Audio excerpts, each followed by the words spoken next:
Good morning, everybody. We're actually coming at you on a little different day, but y'all will probably be tuning in on the same day. Yeah, happy Thursday to everybody. But yeah, we had to alter our recording schedule this week for, I guess both of us got a lot going on this week. Yeah. So we're yeah coming at to you a few days ahead of time. So if something unbelievably off the wall happens in the world of ag news over the next few days, and it's not on this episode, you'll know why. We'll probably talk Yes. about it next week. Yeah. Yeah. Hopefully, there is no bombshell that we have to come Yeah, into, but would be our luck. Like the one time we record 3 days early, yeah. but Yep. But yeah, no, we're kind of, I feel like we're marching into spring. I mean, well, I say that it's supposed to be like 35 degrees here, and actually about here in just a second.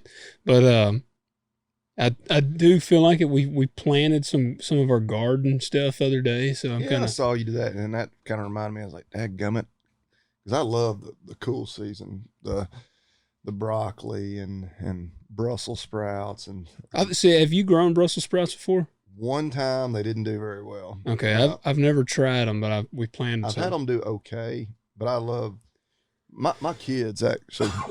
Actually, my daughter, she I Like mean, some a lot. not that she doesn't have a spot in my heart, but last night we were eating. We got home late. We were at a softball tournament all day, and we picked up some Chinese carryout on the way through town, and there's some broccoli in there. She's like, "I only like Daddy's broccoli." I was like, "That's my girl." But we, of course, like most people here in the South, plant a summer garden. Yeah. Squash and okra, and you know, maybe a little sweet corn, tomatoes, stuff like that. The kids are always like, "We want to plant broccoli." I'm like we missed the window on that one. We got Yeah. to plant it early. So It is definitely a cool weather type crop, which man, I'm always kind of I guess I'm backwards in because I usually do the cool planting pretty good. And then which dad always does his garden. And I mean, we're like sharing a little spot in his garden. And so, I mean, I'm not planting any squash or nothing because he already does all that. right, well, So, squash. It Of course it does really, really, really well in our hot summers, and man, you end up with so much. yeah, But I have tried. Actually, some of the best broccoli I ever grew was in a fall garden one year. really. But it's just, which of course we always joke in the South, we really don't get a spring or a fall. It goes straight from winter into. Summer. We have Yeah. like 2 weeks of spring, and then it's summer, and yeah, fall can kind of be the same way sometimes. It's you know 85 degrees all the way up, and then a week later we get our first frost. Yeah. Yeah. But Yeah, I've never tried the later one.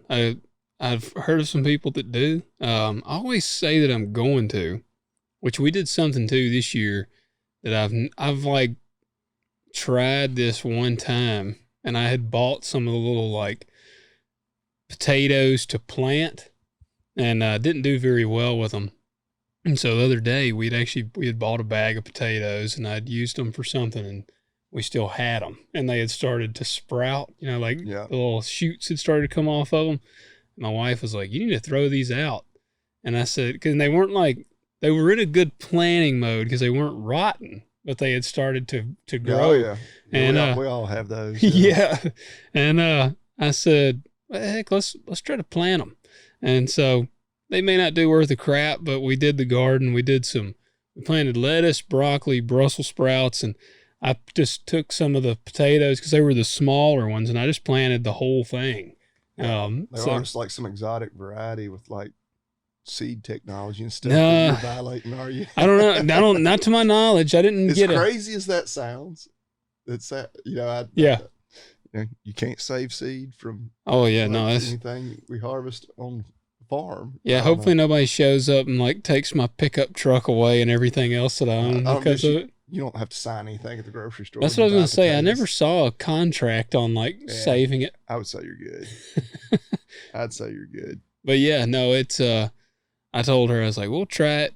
I think I planted 6 potatoes or something, just see what it does. If it don't do Yeah. anything, I didn't buy them to plant, so I don't care. I've always thought about that, which I mean, gardening, the whole thing. I mean, from a food security thing, yeah, it can make a little sense. But like potatoes. I go to the store and like potatoes are like, they're not free, but you can buy Pretty- sacks. yeah. So I'm like, yeah, I'll just keep buying potatoes. Yeah. But no, the idea of growing my own does sound pretty cool. But yeah, we even, your dad's done it too. I even started all like my broccoli and Brussels sprouts and even some lettuce one year indoors and Yeah. like from seed. And just because I was afraid it's like I don't know that our local garden centers and whatnot are going to have it as early as I want it, to get it started early. But yeah, so I did that for 2 or 3 years, and then it's a lot of work. Yeah. Well, I was going to do an herb garden. My And wife has one, yeah. is it indoors? Nah, she has it just like basically kind of in the flower bed. Okay. She has rosemary and mint and I don't know, basil, and I don't even know what else. Well- we use rosemary just because it's good for cooking like with meat and stuff. Yeah. Stuff that I actually cook a bunch. Yeah. I go out there and tear a sprig or two off. That'd be pretty cool. That's what I started, man. I had rosemary, cilantro. I can't remember what all I had. And I had bought the little thing and like basically a little small indoor greenhouse. And I had them, I grew them. I even had some asparagus or something I put in there, which obviously ain't a herb, but, it all grew. And then I had it inside and I let it get too big. Yeah. To like, it had gotten so big in this little greenhouse thing that it was then hard to try to separate them out. And so I ended up just throwing them out. I think my wife bought them as plants already. And dill is another one she has. But Yeah, I didn't have any dill. Rosemary and the mint, both. I guess they just do good in our environment. I wouldn't mind having some mint, which I'm a peppermint. I believe in peppermint for indigestion. Okay, well, after this last week that I've had, I might need to just grab me a pinch off of her plants. Dude, that peppermint is the secret weapon. I even have Keurig K-Cup peppermint tea. Really? Yeah, I mean, because, man, I tell you, and our listeners, this is probably valuable information. I feel like a lot of our listeners struggle with indigestion. But, man, no, we were I had started having indigestion a few years ago. We were talking about as we get older, our bodies just start going to crap. And I mean, neither of us are old men by any account, but we're already seeing that decline. But, man, we were going to eat one night and we were going to a little steakhouse and I got there, and as I got there, I got indigestion. Like, I don't remember what I had eaten for lunch that day, but it hit me. And I got my food and it was a freaking steak and sauteed mushrooms and something else. Something looked really good, but I just was like, I can't eat it. So I had to get it to go. Felt like a weirdo. Yeah, that is kind of weird. It is like I was like, dang, man, I feel like a weirdo coming here and not eating it and then getting it to go. Well, on the way out, they had a little bowl of peppermints, and I was like, I'm just gonna grab a peppermint. So I grabbed one and I ate it. And on the way home, by the time I got home, man, I was 100%, and I devoured that food as soon as I got home. And so I was like, wow. Then it got me wondering, is that a coincidence? And I had it happen again. I had an indigestion flare up, and I happened to have like a Sonic peppermint or something. And I ate the peppermint, boom, indigestion was gone. There you go. So I've got a bag of 500 peppermints. I buy the like industrial size peppermints and keep them. And I also, like I said, the peppermint tea is like kind of like, if it's late at night and my stomach is kind of unsettled or I got indigestion, man, I'll brew me a thing of peppermint tea. Well, that's I messed up our recording schedule last week because I had one of those 24-hour stomach bugs or so, and so we delayed recording by a day. Of course, I got over it pretty quick, but for the next like 3 days after that, man, my GI tract just wasn't quite back where it needed to be, and I had indigestion so bad. One night, I was like, I did not eat supper at all. Like, it never got better. I turn my Jeep, I've got a bottle of Tums in the console, and turn it into my dad. I think my dad was always more of a Rolaids man, but I remember used to, you get in this truck, there's always a Some little Rolaids. stack of Rolaids. That came in the little stick, wasn't it? Yeah. Like, yeah. So it looked like little lifesavers there. But Yeah. anyway. Yeah. Well, that's how, if most everything I have now has peppermints when you get in it. Yeah, you need to, heck, she can probably, I don't know. I don't want to promise anything. I think the mint comes back every year. I don't know. Come down to our house and steal a little mint. Yeah, you might see me down there eating some mint down there one day. Yeah. It smells good. I guess, is it the same though? Is mint and peppermint the same? Oh gosh, because it's the oil. It's peppermint oil that is the key. It's interesting. Here's us getting off on a tangent, which we're good at. I was listening to another ag podcast that I listen to pretty regularly. They were interviewing a farmer. They were out in, I believe it was eastern. It was either Oregon or Washington, right there on the Oregon-Washington state line, and in an area where they grow a lot of specialty crops. And one of them, it must be different because they were specific. It was peppermint. Yeah. And they have like distilleries where they distill it down to the oil. And they were talking about how basically nobody does it anymore though, because essentially we don't use peppermint oil anymore. Yeah. We use artificial mint flavor that comes out of like India. Really? They're like, yeah, like pretty much the peppermint industry left that area. I don't know what crops they were currently growing. They were actually talking more about their water rights issues out there. Well, see, I actually look for, like, when I order peppermints or something, made with real peppermint oil. Well, according to this person that was growing it out there, like, it's probably pretty darn hard to find. I don't know. Yeah. I got to look now. I'm curious.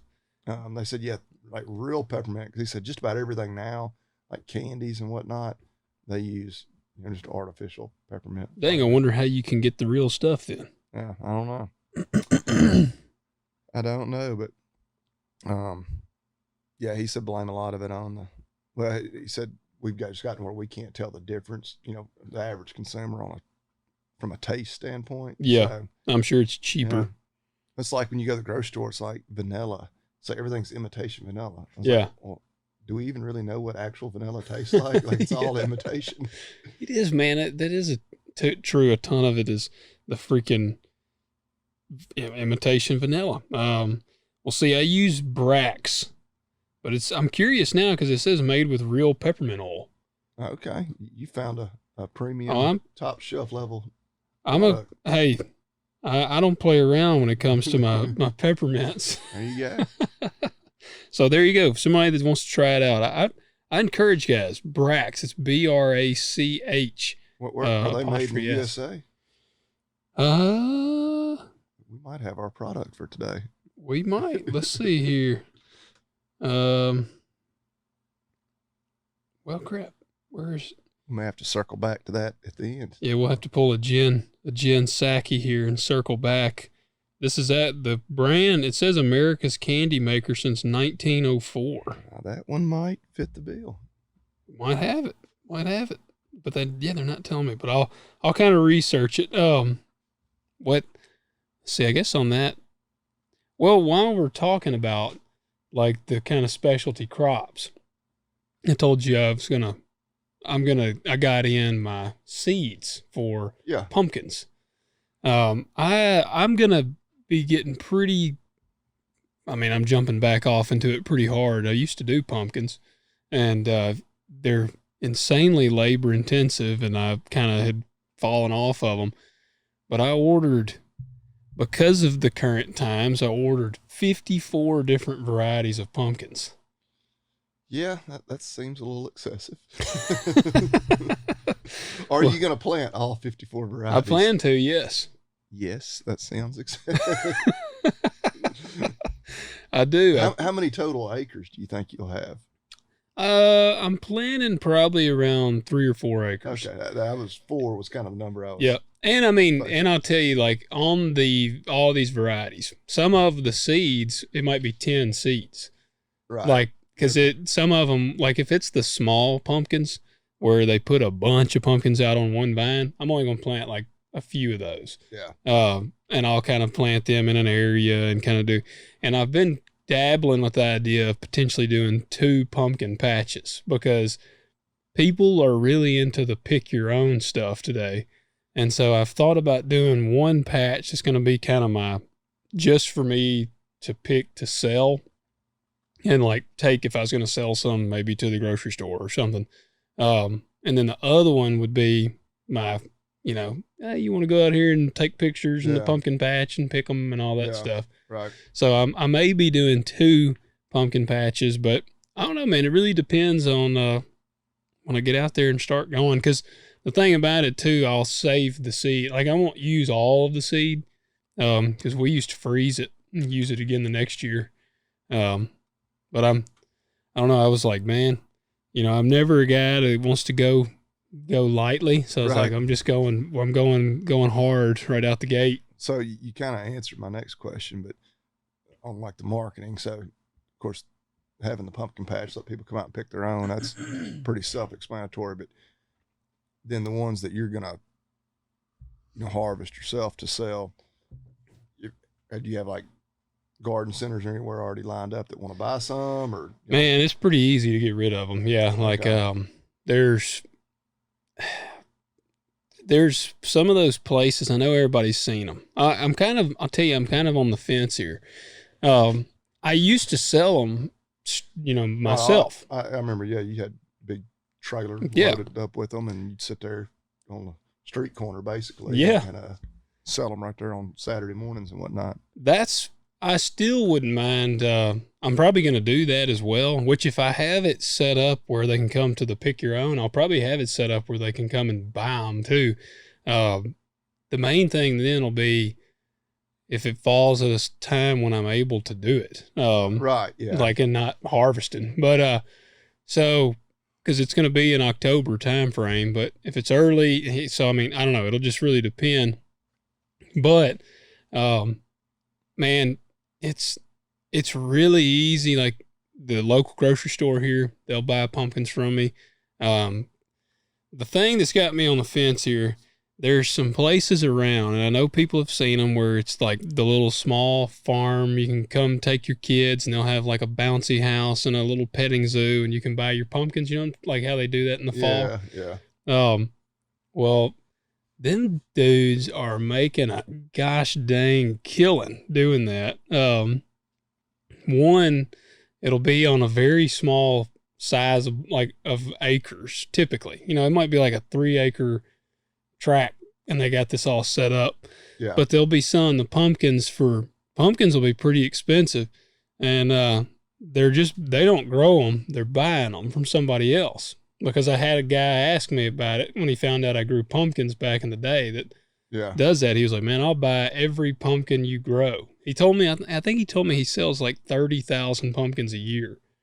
And I mean, I would say average price he's getting, I would say probably about $5 a pumpkin off of just pumpkins. Cause I mean, he's got some that are big and they'll go for like $20. He's got the little cheap ones for like $1. Yeah. But you think about that, that's $150,000 just on pumpkins. I mean, he's buying them, but he's buying them cheap, like really cheap. So I don't know that I'll sell to any of those. Grocery stores are they're a little better. Yeah, like grocery stores and farm stores and whatnot. Yeah. I didn't know if you already had any contract with anybody like that or anything. Not yet. I mean, just aside from like verbally speaking with them, which that's all I guess I've ever really done. But right. Well, then like our local store, I would feel pretty comfortable. Yeah. But it's, I don't know, it's just a way of breaking it up. And I mean, for people that, again, we like to tell people, give them information. So myself personally with it, I'm hoping to I'm trying to push it to a point where, I'd like to bring about 20 grand in off of the pumpkins. Yeah. I don't know. That sounds doable. Yeah. I mean, really doable. It's just it's just super labor intensive. People, I think, underestimate it. Like the planning it, I plant them by hand.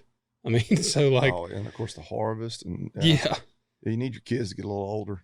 Well, I'm going to recruit my nephew, I believe, on this one, and that'd be a good thing for him. Get them out there, because I'm like, man, good young backs to bend over and plant Yeah, the seeds. some good like child labor, some 10 to 16-year-old kids. Yes. Be perfect for picking pumpkins. Yep. Oh yeah.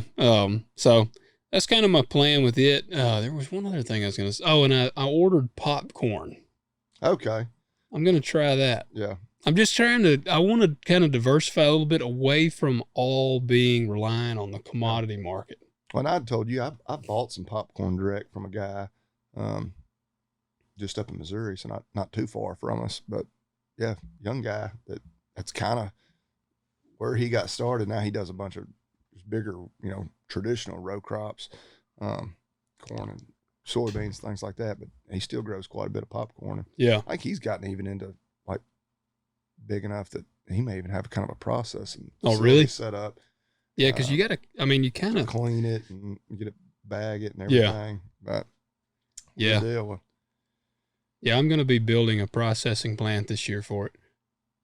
That's awesome. No. For a second, I wasn't sure if you were serious. I was like, is he serious? I know they would go with the just diving head in. Yeah, I would see how the crop grew here in year one and then go from there. I think all of my acres this year is going to be popcorn. Yeah. Well, I would definitely want to be sure I had a way to market it beforehand. I did watch a little thing. This dude I can't remember where he's at, but he grows 700 acres of popcorn. Wow. Yeah. That's pretty crazy. It is. I mean, and they like, I mean, they harvest it just like normal and they put it in a grain bin and everything. Yeah. So, I mean, obviously they're sending it, I guess, off and it gets cleaned. But, cause he was talking about they dry it down. I mean, it's just like normal cause they dry it down to like 14%. Yeah. He said that's like ideal, moisture. And this guy, they harvest some just like that. And then they pull some ears. That's pretty neat. Cause I bought some of that. You just buy the ear. Do you pop the ear hole? Yeah. Like put it in the microwave? Yeah, it's pretty neat. You need a paper bag, which of course you got to go to the liquor store if you want paper bags. Which hey, why wouldn't you go to the liquor store anyway? And you just put it in a paper bag. Corn on both ends. Yeah, and you just put it in a paper bag, and they've got kind of instructions how long to put it in the microwave for. Does it just pop off of there? Yeah, it pops off that's the pretty cob. neat. Yeah, and then you open it up, and of course you'll have a few that are still on the cob, but yeah, it's all. Huh. Like the kids love that. Yeah. Like, put an ear of corn, yeah. Put a whole ear of popcorn in the microwave, and there's popcorn. I'm gonna have to. Well, that's what I'm gonna tell you, man. Right now is the time. People ask us all the time, like, how can I get started in farming? And I'm gonna tell you, right now is the golden age almost for niche type crops. Yeah. Like now is not. I'm gonna tell you, man. Now is not the time to try to become a row crop farmer. Yeah, just growing soybeans. Yeah. And I mean, you could say the same, really, with cattle, and which the whole like growing custom beef and all that. That the market. I was talking to somebody about this. I guess it was last weekend. He was like, I don't really want to do that because that market's gotten so flooded. And I was like, it has, like everybody. But we're not even near scratching the surface for the demand there. Yeah. I don't think anyway. It's one reason we're recording early today is tomorrow morning I've got my first 2 steers that we're killing this year going to the processor. And I mean, in this way for several years, I have not marketed it at all. Like, people just want it. And yeah, you go back 2 years ago when I guess it was right about this time of year when everything went to hell and the grocery stores were bare. I mean, my phone rang off the hook. It's kind of like you get the call from the inmate. It's like, how did you people all get my phone number? It's so you're getting into something like that, which the problem there, if somebody really, wanted to get into the beef side of things, when we've mentioned it before, processors really what you might want to think about opening if you have that skill or think you have the skilled labor to put in there to actually do the butchering. A real demand for that. Those guys stay booked, I mean, a year plus in advance. And I don't see that demand going away because people, even when because really it was only for just a few weeks. You couldn't buy it at the grocery store. But people like the idea, one, of just knowing exactly where it came from. I'm buying local. I'm supporting local. You know, and just, yeah, eating locally. It is more sustainable, you know, and Well, it's better. I mean, it is better. Like, you know, it was kind of funny that we were getting, our chickens are laying pretty good again. yeah, And, yeah, it's just that time of year. Mine are the same way. I've got eggs all over my countertop. oh, dude, that's how we had, I think we had 60 eggs the other day, like all in our cartons and stuff. And my wife was like, we're going to have to start selling these. Cause I mean, we're giving them away to like our parents, her parents, and her sisters and them. And it's like, eventually you're like, hey, you need any more eggs? Well, no, we're still good right now. And so it's like, we're going to have to start doing something with these eggs. Cause I actually don't eat a lot of eggs. I almost like just having chickens more so than the eggs, which if the apocalypse happened, I would eat more eggs. But, so she was like, we're going to sell them. And I said, how much should we sell them for? And I said, I don't know, probably like $4 a dozen. And she was like, well, dang, you can get them like $2 in the grocery store. And I said, I'd probably charge about $4 a dozen. And she goes, you would charge more? And I said, yes. Yeah. And I don't know. I mean, there's plenty of people doing it. But I would imagine, that everybody, I don't know what their price point is, but that's like with beef, and.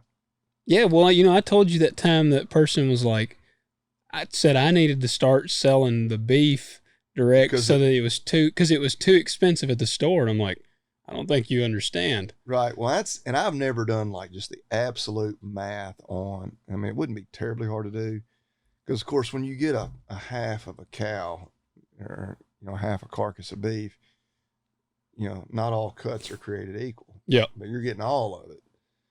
And a lot of it is, roast and ground meat. That's, the lower costing cuts at the store.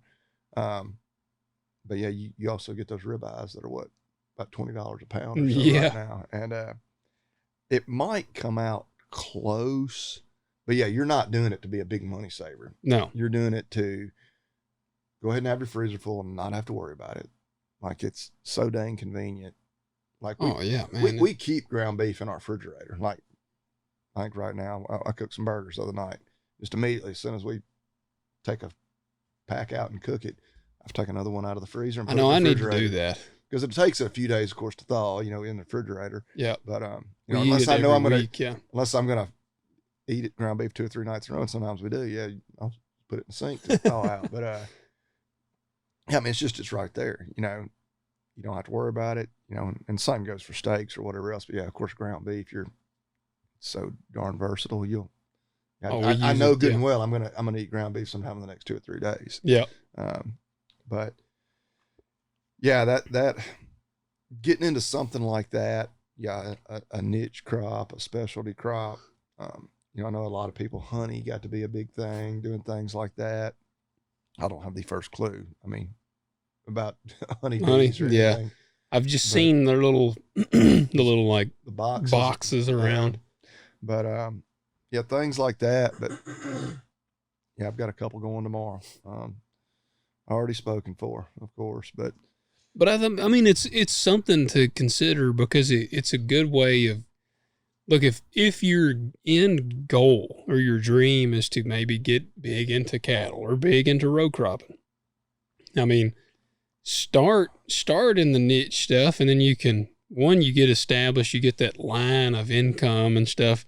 You can try to transition into that, or, I mean, you might actually find, man, doing pretty well in this arena. Yeah, it's to make real money with just the basic commodities.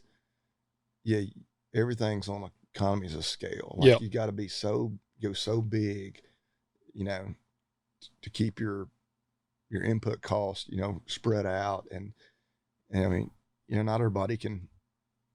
You just have 1,000 acres, well, that's what I was going to say. Corn and soybeans. Not everybody's going to have.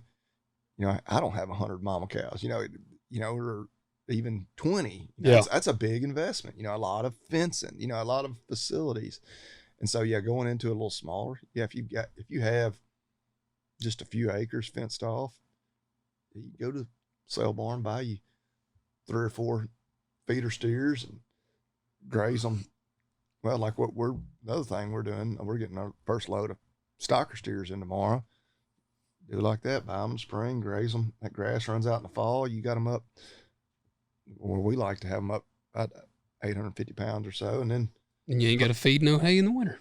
Well, and then if you're going to feed them, if you want to feed them out to finish, that's when we put ours on feed right there about Thanksgiving. And you got them ready to go to slaughter by this time of year. And so you don't need an enormous number of acres to have 3 or 4 like that to get started. Again, step one, I'd go ahead and find you a butcher and book dates for next year if you're thinking about doing that. But because those are hard to come by. Well, I think that's the way people need to think more on that, because it did. I mean, I would now 100% work for myself as farming. My LH Farms pays, that is my complete income at this point. That was not the case all the way up till about actually the year before last year. So what, I guess 2 years ago, it took me getting up to about 1,000 acres before I could kind of make it work. And I mean, and there's still, like, in a good year, I do well. But then when things are hairy, it's like, man, my wife works and I'm glad. Right. But like, so, I mean, I say that to say, like, 1,000 acres, it took me about 8 years almost to get to 1,000 acres. And that was with me already knowing quite a few people getting into it. So like a new guy trying to get in. And then on the other thing, on the scale of it now is a hard time because the land prices are just going nuts. I don't really know that they're going to come back down. So land prices are out of this world. So that's where, like you said, small herd, or even like, dude, I'll tell you what, a 10-acre vegetable patch is huge. That's like a massive vegetable operation. Right. So. And that, like, I could see that, like, just really, I mean, obviously, I don't know if that somebody that's in that industry could maybe tell you, could you support a family on that? And like, because I don't know. Yeah. It takes some. I've looked into it pretty good bit just because, like, I get frustrated with the, like you say, like the scaled commodity markets and all that, and or trying to do that. And I mean, I own a pretty good bit of ground on my own now. And I'm like, man, if I scaled back to what I owned and had like a 10-acre vegetable operation and then could kind of do a little row cropping on just what I own, I could do pretty well. Cause, oh dude, there's people, there's guys that just vegetable farm, and, they're making $80,000 a year. That's like their income, their profit at the end of the year. That's pretty darn good. I mean, and they're going to, doing it full time. They're able to go and they market it themselves. They take it to like the farmers markets.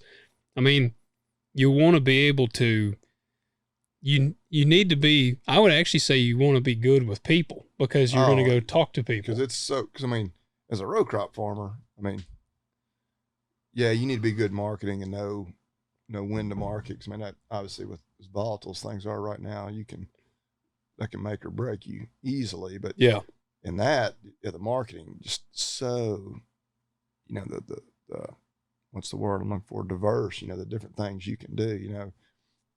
You can maybe sell direct to the grocery store, but or not. I guess that wouldn't be direct. You could sell to the grocery store, but you could. What would be even better is you selling direct. Either right off your farm or through a farmer's market.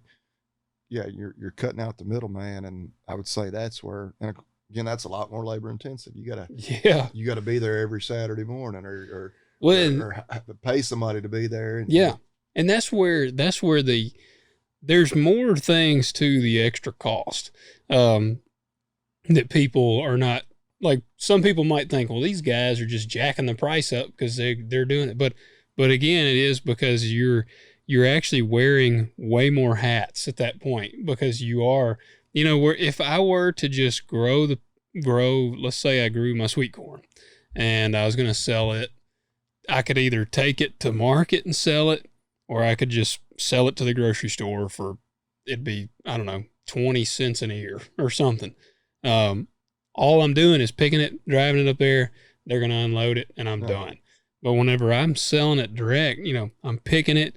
I'm probably going to even kind of clean it up a little bit. I want it to look nice. I'm going to kind of package it. Then I'm going to market it. I'm going to put it out on like social media. I'm going to put out, hey, we're going to be here this day. Going to go sit at the farmer's market. Going to go sit here. If I can't do it, then yeah, I'm going to pay somebody to go do it. So, I mean, there's way more added into it, but man, it is, I think that's where people are not. I think people underestimate the amount of income you can make. And I mean, you think about that, man, on even a 5 acre vegetable patch is big. Oh yeah. I mean, Well, and somebody, I wouldn't start like that. well, and doing that like on a side, Yep. Yeah, that just to see, start out, it's just a little beer money on the side you're making. Yeah. But that That's even, have you ever gone to like the restaurants in Memphis? I've never really paid attention to it till somebody pointed it out to me, but have you ever seen where it'll be like, oh yeah, that they advertise that the farm that it came from? Yeah. Stuff like that. That's one of the things too, I'd say. Like if you could get into that market, and go to some of the like fancier restaurants, because people love to read in there and be like, oh, this is local so-and-so. Well, I've thought like that with my beef, Yep. Getting it in someplace, but it's my biggest barrier there is The processing of it. yes, I don't get none of mine is able to be processed in Yeah. a facility that's USDA inspected, and so mine all has to be custom beef, and so Yeah. it can't be resold or anything. But it would like be cool to go in there and open up a menu and be like, ribeye, Hurricane Creek Farms. Yeah, and then Gay man owned. So, I mean, it's got the diversity. Yeah. We can, when it comes to a lot of that stuff, hey, my wife's Yeah, you got a woman involved. That's very. I can make her majority owner, and all of a sudden we're a minority owned business. She's killing it on the YouTube for you too. Yeah, she's the Indian man, ain't it? Yeah. Hey, I'll and this is really off subject, but I finally. I don't even know if I want to mention this, but I guess I've already said too much now. And I already showed her the comment. And what he's referencing, I had one video that took off on YouTube, and I had one video. My wife was really only in a short portion of the video, but it was her castrating some bull calves. And yeah, she had lots of interesting comments. We can probably leave it at that under that video. But finally, I had a woman comment on one of mine the other day, something to the effect of, I think I must have said something. I was pulling a dead calf and it smelled really bad. Yeah. I said something about my wife. I thought I just said something about my wife wouldn't let me in the house. I hadn't gone back and watched it. She's like, well, if your wife won't let you in bed tonight, you can come get in mine. I was like, been doing YouTube for 2 years. I finally got my first group. Yeah, there you go. I showed my wife. I was like, look here, babe. Finally getting some fans. That's hilarious. Yeah. That's good. Oh Lord. Yeah. I've got a second video that's kind of taken off like that. Yeah. And, which always it goes through, like they go through the typical kind of, transition or whatever of comments. And it's my typical people commenting that are all just like saying nice things. And then you get into like goes a little more viral. You get like people that are like asking questions because it's new people to the channel, which is great. That's what you want. Yeah. So you answer a lot of those. Then it gets into like the crazies, and they come in there and you're like, all right. And I answer most of their questions and try to be nice and like engaging with them. And a lot of them are like, oh, thank you for actually talking to me. Yeah. But yeah, it is. It is funny when you have a civil response, how all of a sudden, a lot of times it breaks that down. Thankfully on this latest one, it's because I'll respond to pretty much everybody. Did you respond to that woman? I did not. No.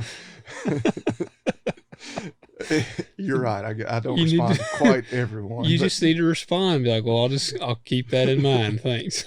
Oh yeah. I was like, yeah.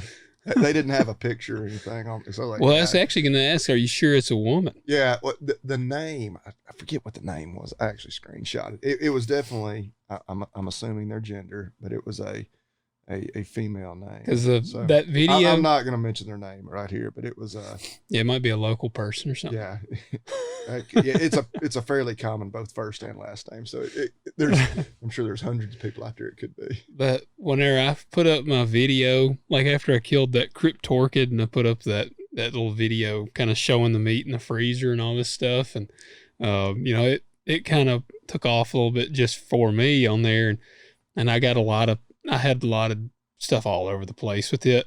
But some person was like commented and said it was like, and YouTube flagged it. Like me and you've talked about before, YouTube's pretty good on flagging if it stuff. has any type of like insulting language or anything, like it gets deleted before you even have a chance to respond. Yeah. Well, it was like, it said, "You're hot as F."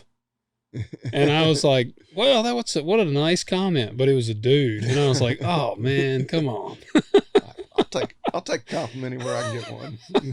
But now how many views does the one where y'all did the castrating have now? It's got like 500,000 views or something. No. It slowed down. It's like 250,000. That's still a lot of views. 240,000, something like that. Men wanted to be castrated by Kaylin on there. I remember the comments. And I had to. It was all, I think they were mostly from India. Yeah. I don't know. It may have been Portuguese. And so it may have been Brazil. I don't know. But you had to put it in the old Google machine to translate the comment. Yeah, it was something effective. Like, please castrate me. I would let you yeah, it was weird. Yeah. Yeah. Thankfully, those aren't that common. But yeah, that video got a lot of views internationally. And so I had to translate half the comments just to even know if they were insulting us or, or, you know, saying something nice. But yeah, well, there you go. Well, and but yeah, man, no, the niche stuff today is the market for it. I really do think so. And yeah, we went totally off on that tangent, which is fine. That's what we do here. People like it, man. Yeah. The kind of what I think we had both independently, not even talking with each other before we recorded today, we're going to talk about was the global food issue. And, you know, of course, every week we both kind of research what's going on in the news of ag, and you hope you come across, I don't know if you hope, but you know, every now and then you're given a golden nugget of like shooting cows from helicopters or a story like that. You're like, all right, we're definitely talking about this. But lately the only thing in the news anywhere, which is weird. Like I was listening to a non-ag, you know, podcasting guy talk about how it's so weird how now like all our attention is like totally focused on COVID.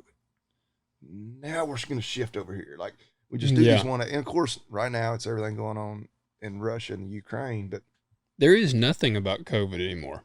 Oh, it's just, you know, that story died. Yeah. The Canadian trucker protest, like that was true, everything. And like, we forget about it. Like, it's like, they just snatch everything, you know, and don't look over there anymore. Look over here, you know? Yeah.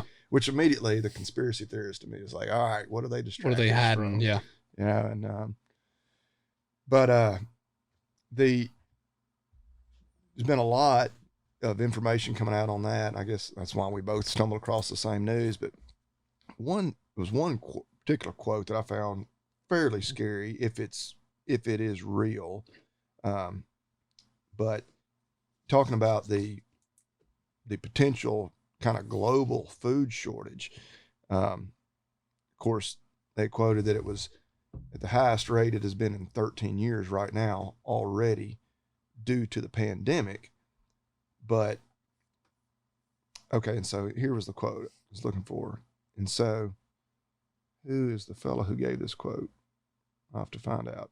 But he had quoted saying that this is the biggest supply shock to world food supplies since World War I. 1914. It's like, wow. Like, that's, that kind of, like, man, of course, we've obviously had another world war since then. Yeah. But this, I guess just because of how much, you know, agriculture is in that region and how much Europe especially relies on Ukraine and Russia for you know, grain exports. Yeah. And so, I don't know that we'll see it in this country. I think we're going to see just rising food costs. I mean, heck, we've already seen that, but that's going to continue to get worse. And then globally, And they were talking about, well, here in the U.S., I guess it was, so 7 different U.S. Farm and food Was that the processing one you were groups looking at? have suggested, I don't know, no, Okay. that wasn't it, but they had suggested that we pull 4.1 million acres out of CRP Really? to Put back into production. And apparently, of course, it's not CRP, but in Europe, I think they had already approved some fallowed ground to be brought back into production, which I didn't really research like what that meant. Yeah. I know Europe, we think we have tough regulations and crap to follow here. They're even nuttier. And I don't know if they have ground that the government's already told them you're not allowed to farm for whatever reason, which to me sounds wild. Which I don't know. Some of those countries it may not be privately owned. Like I don't know how it works. Yeah. I don't either. Well, this was a different article, but it is the similar. I mean, exact same thing here. That's what they said. This is the biggest supply shock since looking back to 1914 on a caloric basis. And see, and I'm going to get off on a little bit of my tangent here. This is so we're going to different news sources, and they're all using the exact same. I thought quotes, the same, yeah. And not even ag related here. Like how? Again, another podcast I listened to that again they're really not ag at all, but they were talking about how when you go like the stories coming out of Russia and Ukraine, you get the same photos, the same videos. It doesn't matter if you go to CNN or Fox or even like European news outlets. Yeah. They use the exact, they're like, there has to be a concerted effort that there's one. Here's group, what we're going to share. Like, this is what we're going to report. Yeah. And everybody can write their own version of it, but this is it. That's so weird. Like, it is. With all the media out there nowadays, that there's not, you're not getting, well, and kind of their point was, and I think everybody agrees, like Putin's probably the bad guy in this whole thing, but we're only getting one angle of reporting. Yeah. Like what else is going on there? Like there's something we're not, and I don't know. Yeah, we could do a whole nother podcast, on but that's just weird. Yeah, even within the ag articles, it's all. Well, that's why when you started reading that, I was like, okay, he must have read the same thing I did, and then I showed you the article, and you're like, oh no, and I'm like, and that's the thing. Like I looked up 3 or 4 different articles, like that's why I was like, well, we got to talk about this today because it's the only news anywhere. Yeah, but it's it's so, I don't know, But that all actually ties in with what we were saying not on the conspiracy side, but on the niche markets, whatever it is, niche. Yeah. But they, it's the time, man. It's the time for it because we're probably going to see a pretty good shortage. I know now. I'll be damned if the freaking. I mean, I feel for my Canadian brethren, but. Apparently they're striking or something now, and our fertilizer's like about to get even held up even more. So it's like, what the hell next is about to jack up our shit? Like, like it's like, man, damn, there's certain chemicals it's like, man, we're supposed to have had them. Can't get these, can't get that, and cattle mineral. Which I could rant about one of our local farm stores here in the area. And the people there being incompetent. And I think they probably are. I need to share the story. Do you remember the time I had with them? I don't. All right, go ahead. Well, so I've been trying to order a ton of cattle mineral. I like to buy it in ton quantities. It comes all on a nice pallet. It's easy to handle. Yeah. And I'll go through that much. Buy it all at once. A lot of times you even get just a little bit of a bulk discount. For about 3 weeks, I've been trying to get a ton of mineral. I'm like, I'm getting to the point where it's like, all right, well, I don't really need a ton of that specific mineral because for people who don't have cattle, the exact type of mineral we feed kind of changes with the seasons. So then I called, finally I was like, pretty much screw you guys. And I was nice to them. I was like, look, y'all. And like they knew, they're like, we're sorry. Like, yeah, you've been trying to get this. And they'll be like, it's going to be here. Yeah. And then it wouldn't be there. So I called another farm store, a smaller, locally owned one, not super local to us, but not that terribly far to drive. By the railroad tracks? No, I might have to ask you about that one Okay. later. This one's actually up in Ripley. Okay. But Gotcha. like I called them. They're like, yeah, we can get it. Well, it'll be on. We get a truck on Friday. They called me on Friday. They're like, man, they back ordered it on us. They're like, man, it's just our reality right now. Like we don't know.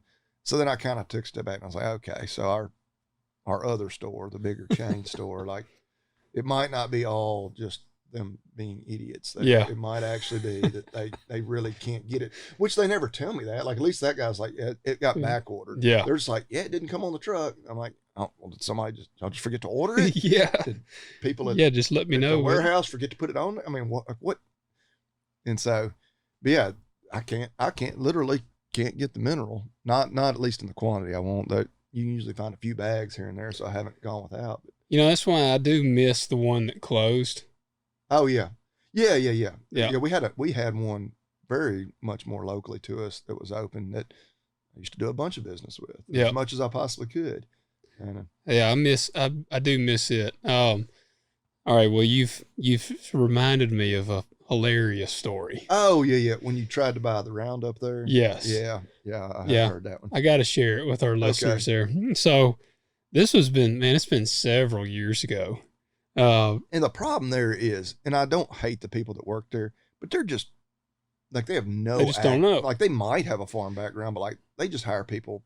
It'd be like y'all hiring me at the clinic, and then like somebody come in and be like, dropping hey, their dog off and talking to you and asking you. Yeah, my dog has got a thing on its side. What is that? And I'd be like, well, but instead of me being like, I don't know, I'd be like, well, I think that it's this, and like tried to tell them. So I went up there because we were actually spraying my farm in Covington. Y'all ran out you needed like one jug around it. Yes. Yeah. I mean, it was one of those annoying times. It never fails when you're spraying. Because normally you would never buy there. No. Like we're buying from, I mean, it's no secret I buy from Helena. Yeah, you buy from one of the big retailers. Yeah. I don't have the hoodie on today, but I wear it a lot. But Helena, that's where I buy. You were in a pinch, and it is convenient because they're right there. Yep. Heck, the store's even open on Sundays now. Well, it was like 7:00 or something. Yeah. 6 or 7:00. Like everybody was shut down. I mean, and it was probably even it might have even been like a Saturday or something. Like it was a very worst case scenario of running out. And yeah, I needed seriously 2.5 gallons of Roundup. And so I think the guy I deal with, my typical rep, they were away from the shop or something. It was just a perfect storm of needed this jug. And so, there's our store down the road. And I said, well, I'll just run down here and get a jug of Roundup. Probably pay twice what you normally would, but you just want to get done. Yeah, I was like, we need it so we can finish up. Because I think it was also supposed to rain or something. So it was like... Oh, it's always like that. Yeah.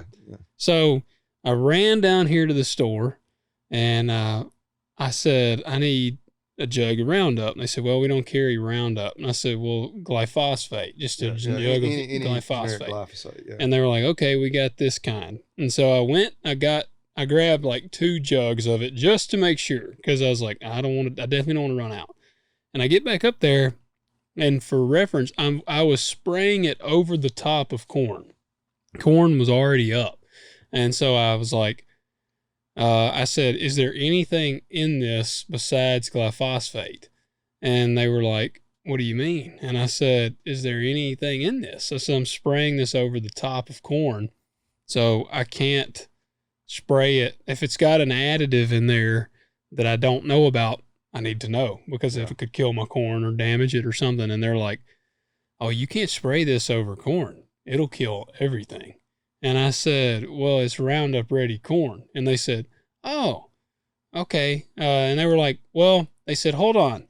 Let us call. I guess they did admit they didn't know. They said, let us call our guy that knows. And I said, okay. So I was standing there and they called this dude. She's on the phone and she turns and she goes, he said that stuff will kill everything. And I said, but it's Roundup Ready corn. It's made with glyphosate resistance. Yeah, it's got. And she turns, she goes, he said it's Roundup Ready. And to the day I die, I'll never forget her next statement. She turned, and this is from the guy that knows, per her. Yeah. And she turns to me and she goes, he said if it's Roundup Ready, you don't have to spray it. It's already just ready. Like you just plant the seed and it kills the weeds. Yeah. And I said, like I was kind of like, I said, what? And she was like, you don't have, he said, you don't have to spray it. It's Roundup Ready. And I said, Yeah. I'm going to put these jugs back and I'll just go somewhere else. And so, and then it actually, no. And so you didn't even end up buying it? No, I didn't. But she knew you because the story actually got even better because she was like, I told her my name and she goes, she said, call Bobby Lee. He'll know. Wow. So you were highly referenced. But I just said, I'm going to take these jugs back. I said, I got to figure something else out. So I went to Tractor Supply and they had Roundup Power Max. Now I paid like unbelievably expensive price for it. It was like, I don't even remember. It was probably like $70 a gallon. It was like ridiculous, but you were able to get done. I was able to get done, but like, I'm going to tell you, whenever they said the Roundup Ready corn, you don't have to spray anything, I was so flabbergasted. That was like one of the most, in my years of farming right now, that's been one of the most dumbass comments I've ever had said to me. Well, and this is like with any business, they have some people there that are knowledgeable. A lot of times it's not the person, finding that person there. Yeah.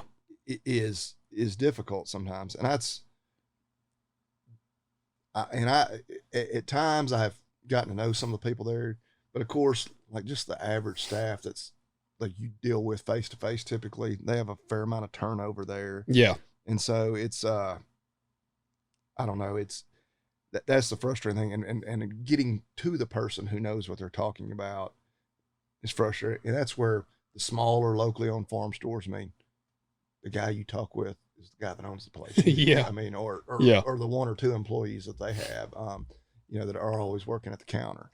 And, in the good old days of us having a real co-op, like the people at the counter were like, yeah, man, they knew. They weren't just, people, off the street that they had hired to come in there, and half of them had like a little field, like a farm or something. That's kind of like a lot of them, did farm. Like that's like our the old feed store we said we miss. The older man in there, he had cattle. Like he knew he had been around cattle his whole life. Yeah. Oh yeah.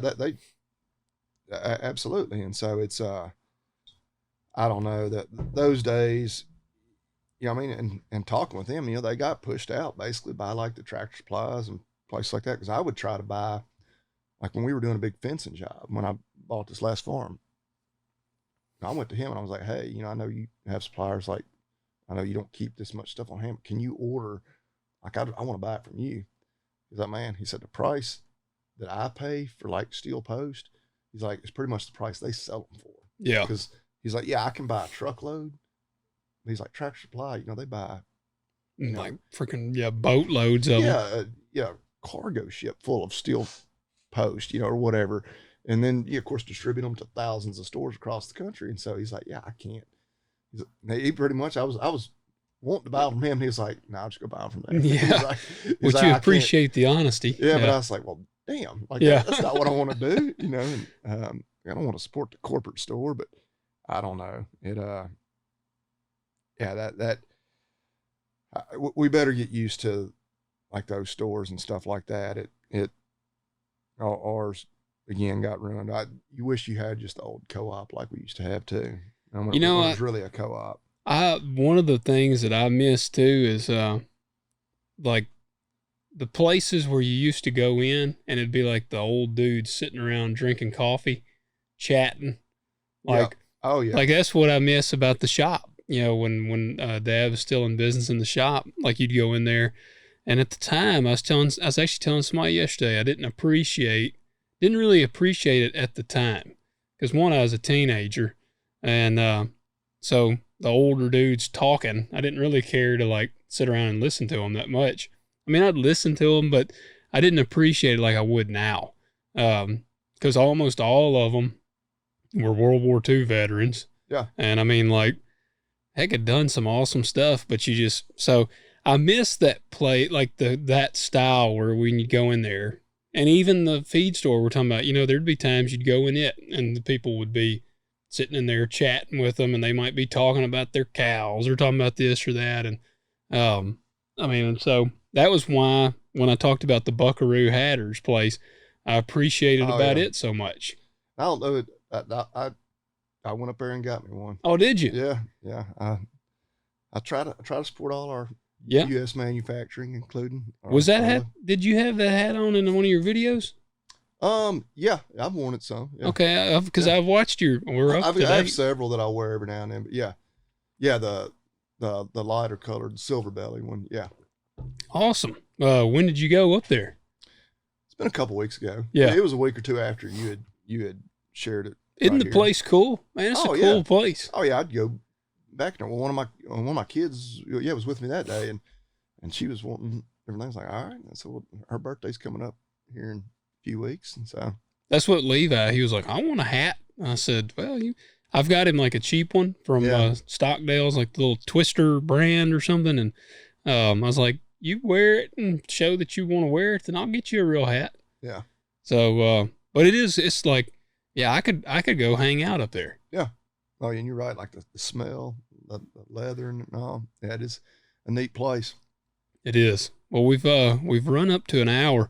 People don't seem to mind. We've been getting. I feel like we started around like the 30-minute time, and it's just gone longer. Which we're not on quite as long or tight of a timeline today. But yeah, man, I think that's a pretty good episode. If we've done anything, hope to encourage some people to consider maybe going into the niche market of things. Yeah, no, so that's something you could do. Or you could have a regular 9-to-5 job, and you start off with a garden, and heck, you could grow marijuana in your closet and sell that. I mean, Hey, I won't say the thought has not ever crossed my mind. I think there is a market out there for it. There definitely is, from what I've heard. I mean, and you don't have much government regulation. Like, I think it's pretty much free reign, man. Yeah, I think for probably most of the people, that's probably true. Well, you got the company for us today? Well, or are we gonna go with Brax? And that's what I was just trying to research on my phone. I can't find for certain that they're made in America. But do we want to say they are and roll with them? Or? I mean, it said America's Candy since 1904. Yeah, they'll be misleading with some of that sometimes. Yes. But, and it does kind of make me wonder, because typically if it's American made, they're going to put that it's American made. Yeah. Did you Google specifically? I have, and I can't. It won't say one way or the other. That makes me wonder. Okay. Well, in an effort to uphold the integrity of this segment, Brax Confections, known for their known for their famous caramels, moved manufacturing to Mexico in 2001. So all right. I better play it safe and go with another. So yeah, no, they're made in Mexico. Well, let me see here. I'll be dang, man. I have several companies that. Well, I'm not going to hate on our Mexican brethren, but yeah. No, it's still America. It's still North America. Yeah. Like, everybody knows I love Tecovas boots, and they're all made in Mexico. It's not USA. So yeah, I'll go with, the Filson tin cloth line of products. Cause Filson, they're kind of, I don't know, a little bit, they're getting a little bit hipsterish, but they do make some really good stuff. But their tin cloth line is made in the U.S. Pants, the bibs, the jackets. I guess I have a pair of bibs and a pair of pants, and they are legit, very well made. And this may be true for most of Filson stuff. It has like a lifetime warranty, like a lot of U.S. made. But yeah, check those out. I don't know. They're kind of it's good to talk about them right now while it's still a little cool, because you can't hardly wear, well, of course you don't really wear bibs much during the summertime anyway. Yeah. But, even the pants, they're more for wearing in, colder weather. That waxed tin cloth is kind of water and mud repellent, but yeah, made in the U.S. Well, good deal. Check them out. Filson, I've seen them. I don't have anything from Filson. Which, we said we weren't going to talk about cost. But yeah, Filson's expensive, but well-made stuff. And yeah, not all their products are made in the U.S., but the 10 cloth line specifically. Like the hats, bibs, jackets, all kinds of outerwear, basically. Yeah. I didn't realize they were American made. Yeah, I'll look at them more. I did order some Origin Delta 68s, the jeans. I finally ordered them. Good deal. And and here's the thing. Now, Filson is more, they've been around a long time. Origin is still relatively young. So their supply is still very, it's like when you order a pair of jeans, you're pretty much ordering a pair to be made. They're like, hey, Rob. Yeah. Need a pair in 34, 36. Yep. Yep. So it's like, I think it said 6 to 8 weeks. Yeah. So I hope like hell they fit. Well, and I'll shout out one we've done previously. We did LC King. Yeah. And I've got a pair of their pants, which of course this time of year it's getting warm. So all their jackets were 30% off. Really? And so I pulled the trigger on one of them the other night. And it's probably a lead time. I don't know. The pants didn't take too long to get here. I think most of the delay there was just the postal service. Yeah, but, true. I don't know. The way they're running them on sale, I imagine they've got some jackets on hand that they're wanting. That's true. To not carry that inventory all through the summer. But I'm hoping because like you said today, it's about 35 for the low. It's like if it gets here in just the next few days, I might wear it once or twice before I have to put it away for till winter. But yeah, I'll really get to try that one out. But yeah, if you're in the need for a good winter jacket, and want to go ahead and buy one right now, they've got them 30% they're still off. all that right now. I don't know how long it was running, but yeah, 30% off on their, I think they call them the barn coat. But anyway, I should just about wrap it up for this one. I know I got a busy week coming. You do too, and might have all kinds of stories to tell y'all next week. Yep. Well, guys, we appreciate you tuning in. We do ask if you're listening to this, then leave us a rating and a review. We have not had any rating and reviews in a little while. So we quit asking as diligently and said, hey, leave us a review. Please do. We're take 20 seconds. Like I've said, we got 23 ratings that I saw last, and we get substantially more downloads than that. Yeah. So I know that there is quite a few of you that are listening now, and I will say some of you may be listening on an app that does not allow you to rate, because if you Apple Podcast and Spotify, both you can rate them. Please rate them on each one of those. If you have an iPhone, an iPad, a Mac computer, and you listen to the show, even if you don't listen on Apple Podcasts, but you have an Apple product, go to the Apple Podcast and just leave us 5 stars. Like, it helps out a lot. And it does us a huge favor. Algorithms are weird, but that's the world we live in. It is. And if you're watching this on YouTube, hit the like and hit the subscribe, share it with your friends. All right. Y'all have a good one.